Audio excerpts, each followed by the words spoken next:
കേരളത്തിൽ ഏവരും ഉറ്റുനോക്കുന്ന ഒരു മണ്ഡലമാണ് തൃശ്ശൂർ ലോക്സഭാ മണ്ഡലത്തിൽ സുരേഷ് ഗോപി ജയിക്കുമോ എന്നുള്ളത് തന്നെയാണ് കേരളത്തിൽ എമ്പാടും എല്ലാവരും ചോദിക്കുന്ന ചോദ്യം, ഉറ്റുനോക്കുന്ന ചോദ്യം. ഏതായാലും ജൂൺ 4-നാണ് അതിനൊരു ഉത്തരം ലഭിക്കുക. എങ്കിൽ പോലും തെരഞ്ഞെടുപ്പിന് ശേഷം BJP ഒരു പ്രാഥമിക അവലോകനം നടത്തി. ആ അവലോകനത്തിൽ അവർ പറഞ്ഞിരുന്നത് 20,000 വോട്ടിൻ്റെ ഭൂരിപക്ഷത്തിൽ അവർ ജയിക്കുമെന്നായിരുന്നു ആ അവലോകനത്തിൽ പറഞ്ഞതെങ്കിൽ ഇപ്പോൾ കുറച്ചുകൂടി വിശദമായി തന്നെ അവർ അതിന് ഒരു അപഗ്രഥനം നടത്തി, അവലോകനം നടത്തി. കൃത്യമായി തന്നെ ഏതൊക്കെ മണ്ഡലങ്ങളിൽ സുരേഷ് ഗോപിക്ക് മുന്നേറ്റം ഉണ്ടാക്കാൻ കഴിയും, ഏത് രീതിയിലായിരിക്കും ഇവർ പറഞ്ഞ 20,000-ന്റെ ഭൂരിപക്ഷത്തിൽ ജയിക്കുമെന്നുള്ള കൃത്യമായൊരു പിക്ചർ അവർ പുറത്തുവിട്ടിരിക്കുന്നു എന്നുള്ളത് തന്നെയാണ്.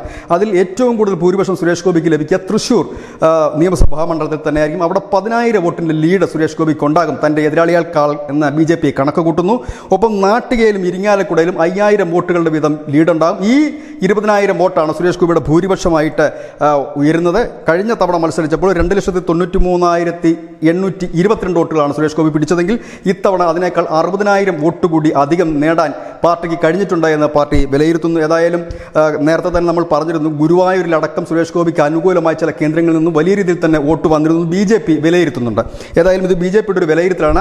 നമ്മൾ മുൻപ് ഇതുപോലെ തിരുവനന്തപുരത്തിൻ്റെ ഒരു വിലയിരുത്തൽ BJP നടത്തിയിരുന്നു. ഓരോ മണ്ഡലത്തിലും BJPക്ക് ലീഡ് കിട്ടുന്ന വോട്ടുകളുടെ എണ്ണം പറഞ്ഞിരുന്നു. അതിന് സമാനമായി തന്നെയാണ് ഇപ്പോൾ തൃശ്ശൂരിലെ വോട്ട് നിലയും വന്നിരിക്കുന്നത്. ഏതായാലും BJPയുടെ തൃശ്ശൂർ ജില്ലാ ഘടകം തെരഞ്ഞെടുപ്പിന് ശേഷം തൊട്ടടുത്ത ദിവസവും ഇപ്പോഴും അവർ കൃത്യമായി തന്നെ പറയുന്നു 20,000 വോട്ടുകൾ ഇല്ലെങ്കിൽ അതിന് തൊട്ടുമുകളിൽ സുരേഷ് ഗോപി ജയിക്കുമെന്ന്. News desk news India Malayalam.